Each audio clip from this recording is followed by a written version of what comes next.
Okay, makinig po tayo kay Atty. Enzo, sa profesor, sa abogado, patungkol sa Diskaya family at saka kay Marcoleta.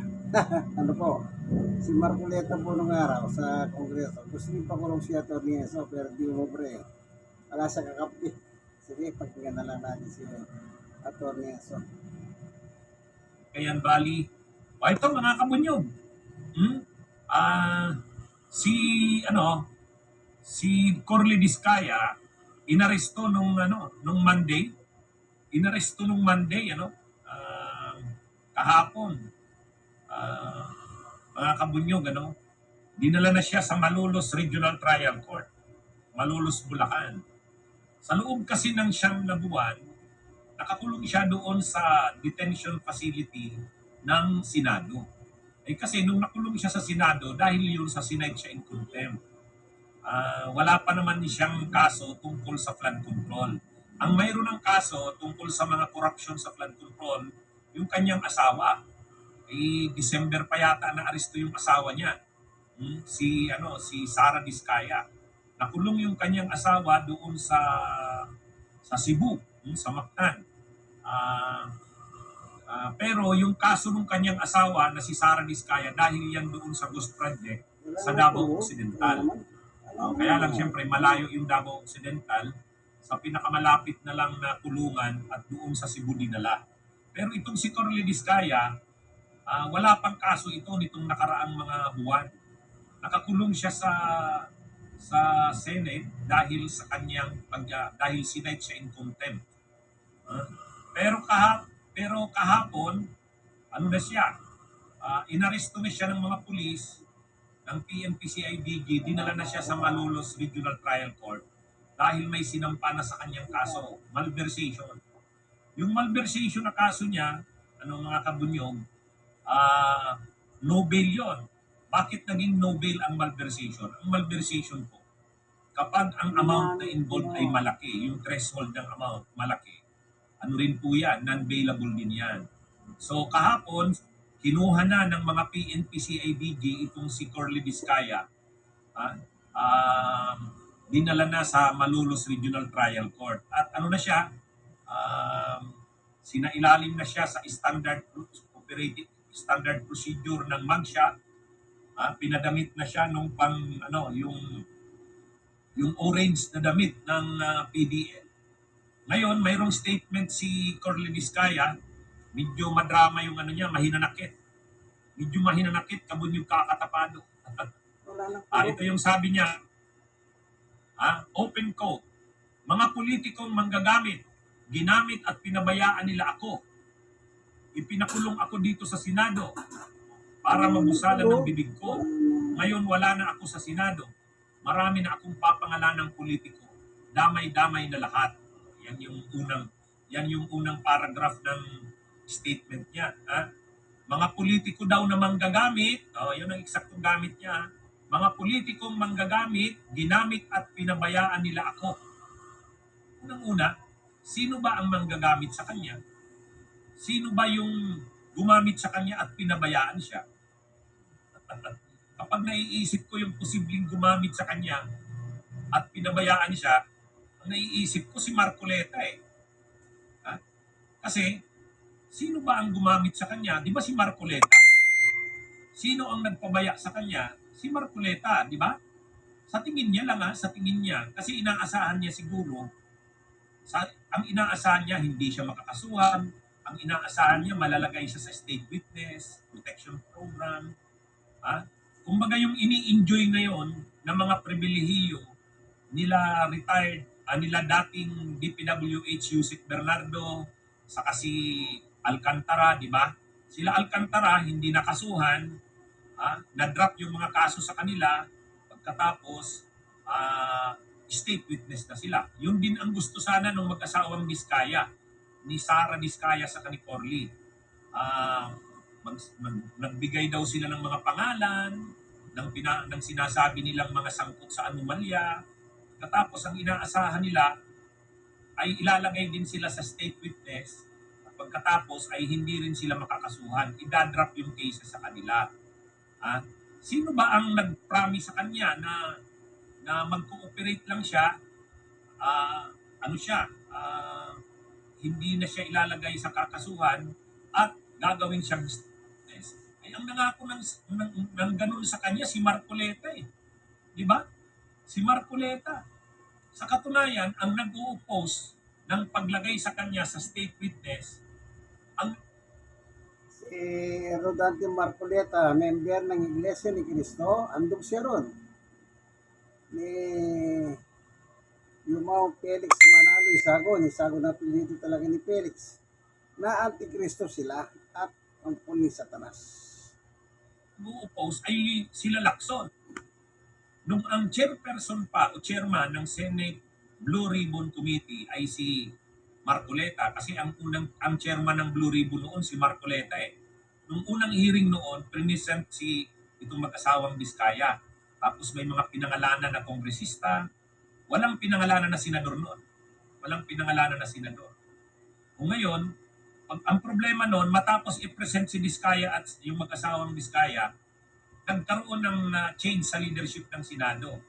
Napalitan si Cayetano, ay si Escudero, napalitan din si Marcoleta. Ang naging chairman na ng Blue Ribbon, si Lacson. Sa ilalim ni Lacson, ino-oppose ni Lacson yung paglagay kay Vizcaya, mag-asawa, sa state witness program. Bakit? Kasi naman, ang gusto ni Marcoleta, walang restitution. Ibig sabihin, walang ibabalik sa mga pinaniniwalaang ninakaw na yaman, pero malalagay sila sa witness protection program. O bakit? Bakit hindi sila pinayagan ni Lacson? Kasi sabi ni Senador Ping Lacson, pwede ba yun? Hindi pala si Senador Ping Lacson, si Secretary of Justice pa noon, si Boying Rimulya. Sabi ni Ombudsman Boying Rimulya, hindi naman pwedeng walang restitution. Pwede ba yun? Basta-basta ka na lang lalagay sa witness protection program, idadrop ang mga kaso mo, hindi ka nakakasuhan, tapos wala kang ibabalik man lang sa ninakaw mong yaman. O yun, hindi payag noon si Marcoleta, ay si Boying Rimulya ng DOJ. Ay ang nagpa-process ng paglagay sa witness protection program, DOJ, ay yung secretary, hindi nila napapa-agree. Si Marcoleta, laging nakikipagtalo noon kay Department of Justice pa noon, Secretary Boying Rimulya. Sabi niya, hindi naman ganyan ang batas eh. Wala namang ganyan nakalagay sa batas, sabi ni Marcoleta. Nakikipagtalo si Marcoleta eh. Sa bandang huli, wala namang nagawa si Marcoleta. Nakulong si Corly Vizcaya doon sa Senado dahil sinight in contempt. Bakit sinight in contempt? Kasi hinihingi sa kanya yung listahan ng mga kontratang nahawakan nila. Hindi naman sinasubmit ni Vizcaya. O dahil doon, na-cite in contempt siya.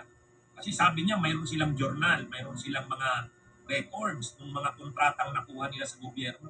Nung pinapasubmit sa kanya, hindi naman nila sinasubmit kung ano-anong palusot, o doon sila na-cite in contempt.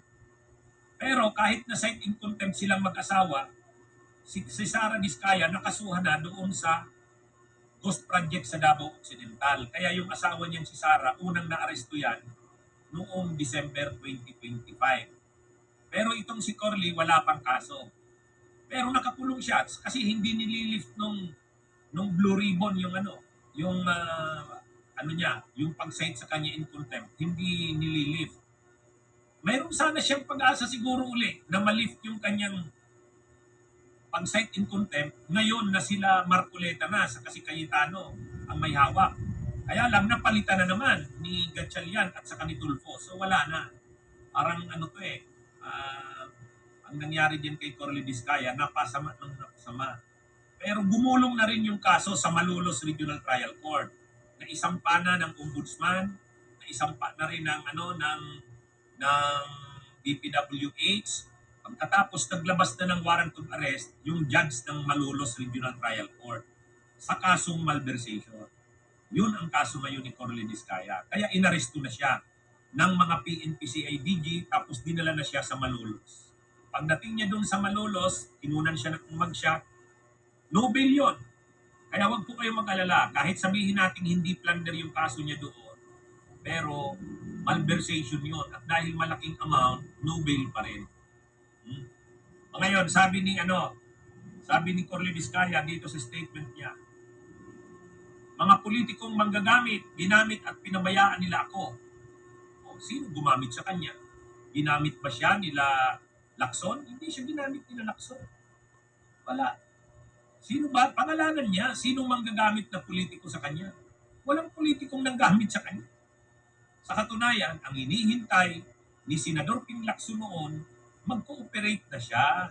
Ibig sabihin, katulad ng ginawa nila Bernardo, katulad ng ginawa nila Alcantara, ibig sabihin niya na yung nalalaman niya talaga. Pangalawa, magbalik naman siya ng ninakaw niyang yaman. Ang problema sa kanya, nung tinatanong siya, sino ba yung mga involved na mga politiko na sinasabi mo? Ang tinuturo niya yung 2022 pataas. Ang binabanggit niya lang 2022 pataas. Pero nung tinanong siya ni Bato de la Rosa, kailan kayo nagsimulang lumaki ang mga transaksyon sa gobyerno?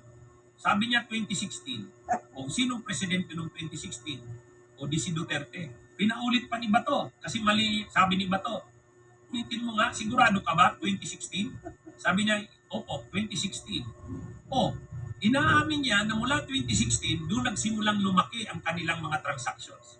Inamin niya yon. Inamin yun ni Marcolet, ni Vizcaya. Tapos, nung hinihinga na sila ng lista, sino ang mga politikong katransaksyon nila mula 2016 to 2022, ayaw nilang sabihin. Yan ang problema dito sa mag-asawang Vizcaya. Kasi, selective sila eh. Selective sila.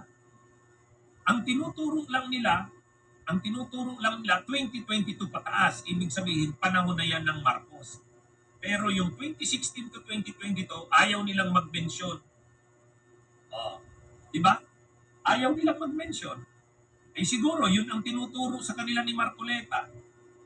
Yun ang tinuturo sa kanila. Kasi ang alam natin, mga tao ito ni Bongo eh. Kasi mga katransaksyon nila si Bongo. Naalala niyo yung joint venture ng pamilya ni Bongo ng bilyon-bilyong proyekto sa ilalim ni Duterte?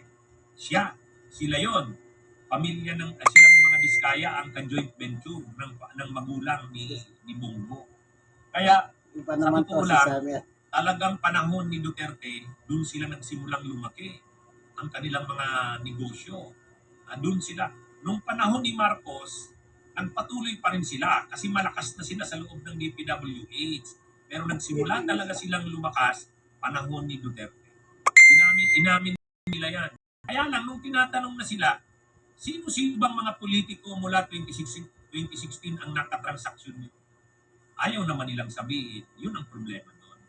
Kaya actually, ang pinaka-problema sa kanila dito sa mag-asawang Vizcaya, gusto nila na maging silang state witness, pero selective yung mga binabanggit nila. Pangalawa, wala silang binabalik na ninakaw na yaman. Wala. Ang sinasabi nila, legal daw ang kanilang transaksyon. So, yun yung sinasabi nila. So ngayon, wala na siyang magagawa, may kaso na siya. Hindi na lang ito contempt. Talagang kaso na sa korte. Nagwawala siya ngayon. Ang sabi niya, damay-damay na lahat. Ngayon niya sasabihin niya na damay-damay na lahat. Dapat noon niya pa yan sinabi. Dapat noon niya pa sinabi ang lahat ng nalalaman niya. Diba? Diba mga kabunyog, mga kababayan? Sa totoo lang, sino bang sinasabihan niya na ginamit lang daw siya ng mga politiko? Ginamit lang daw siya, tapos matapos nang siyang gamitin, pinabayaan na. Sino ba yun? Sino bang nanggagamit siya? Kaya pangalanan niya, sus naman. Kung talagang katotohanan ang sinasabi niya at matapang siya, pangalanan niya. Sino ang gumamit sa kanya na sabi niya kasi ginamit lang siya tapos pinabayaan? Sino yun? Ito, di ba? Kasi sa pagkakaalam natin, tayo din yung nakasubaybay ng mga nangyaring ito. Ang alam natin, hindi naman sila Lacson ang gumamit sa kanya. Hindi naman sila Ombudsman Buying Rimulya, hindi. Hindi nga siya sumusunod. ina-advise na ni Lacson, ina-advise na ni Ombudsman Boying Rimulya. Hindi naman siya sumusunod. Hindi siya sumusunod sa Ombudsman. Hindi siya sumusunod sa DOJ. Hindi siya sumusunod sa Senado.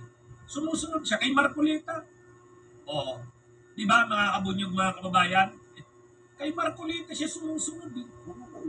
O ngayon, anong nangyari sa kanya? Kumakaharap siya ngayon ng mga kaso. Pero kung tinuro niya ng lahat ng nalalaman niya, hindi selective, tapos nagsauli siya ng mga ninakaw niyang yaman, yun. Actually, gagawin din naman sa kanya yung ginawa kila Yusek Bernardo saka kay Alcantara. Siya kasi hindi. Wala talaga siyang sinasauli. At ang mga pinapangalanan niyang mga tao, mga kongresista lang ang pinapangalanan niya, walang senador. Ibig sabihin, may pinoprotektahan siyang mga senador. Pangalawa, ang mga binabanggit niyang transactions mula 2022. Yung 2016, ayaw niyang banggitin. O, di ba? Yan, mga kabunyo. Yan ang sitwasyon niyan ni Diskaya. Kaya ngayon, ayan, may kaso na siya. Nag-aano siya, naglilitaniya siya ng hinanakit. Ginamit lang daw siya, tapos pinabayaan. Totoo, sinong politiko ang sinasabi niyang gumamit sa kanya? Sigurado tayo hindi si Lacson yun. Sigurado tayo hindi sila Ombudsman Boying Rimulya. Sigurado tayo hindi DOJ yun. Ang alam natin na lagi niyang kausap at sinusunod niya ay sila Marcoleta. Natulungan ba siya nila Marcoleta? Hindi. Hindi. Ano yan yung Kasi yung mga gusto ni Marcoleta sa kanya, para inassure ba siya ni Marcoleta na huwag kang mag-alala, malalagay ka sa state, sa witness protection program kahit hindi ka magsaudlit ng pera. Ganun yata yung pinaliwanag sa kanya ni Marcoleta. Kasi si Marcoleta, yun ang ini-insist. Wala naman daw sa batas yan na dapat kang magsauli. Di ba? Kulong na po siya ngayon. Hindi na lang sa Senado. Mas maganda yung kulungan sa Senado. Doon sa kulungan sa BJMP, sigurado siya makukulong. Doon sa Malolos, ano yun? Mas maganda pa nga ang kulungan nila Revilla at sa kanila, doon sa Quezon City. Doon sa Malolos, sigurado, probinsya yan. Sa bagay, ano naman siya, naging marangya na ang buhay niya. Naranasan niya na ang marangyang buhay. O di ngayon naman, nanasin niya naman yung hirap ng nakakulong. Lalo na't ang magiging kulungan nila ay doon sa Malolos. Malolos. Ano yun? Provincial jail yun. Ang standard ng pagkain doon, ng tulugan, ng pang-probinsya. Mabuti-buti pa doon sa Payatas, yung sa new jail facility ng Quezon City, medyo maganda-ganda pa doon. Diba? Kaya yan yung sitwasyon dito ngayon ni Diskaya. Okay mga kabunyog, mga kababayan. Magandang araw sa inyong lahat. Mabuhay po tayo. Si Marcoleta po, Rodante Marcoleta na senador. Nung kongresista siya, gusto niya i-contact dito si Atty. Enzo, pero wala pumanig sa kanya eh. Alam bumarkada sa kanya, kaya ginakulong. Siya po ay ang dog sa Iglesia ni Cristo na itinatag ni Yumao Felix Manalong Sabon na Antikristo at kampon ni Satanas. Bakit po Antikristo? Kasi po hindi sila naniniwala na si Jesus ay Diyos. Pero kung Biblia babasahin mo, si Jesus ay Diyos sa Biblia. Kaya Antikristo po. Siyempre, pag Antikristo ka, kanino ka? Natural, kay Satanas ka. Kaya, kampon siya ni Satanas. Yan ang reliyon ni Senador Rolando Marcoleta. Hindi siya umubra. Ngayon, nawala na naman sa Blue Ribbon Committee. Si Erwin po na ngayon. Kaya wala na siyang magagawa. Yan ang problema sa mag-asawang Diskaya. Napaniwala sila.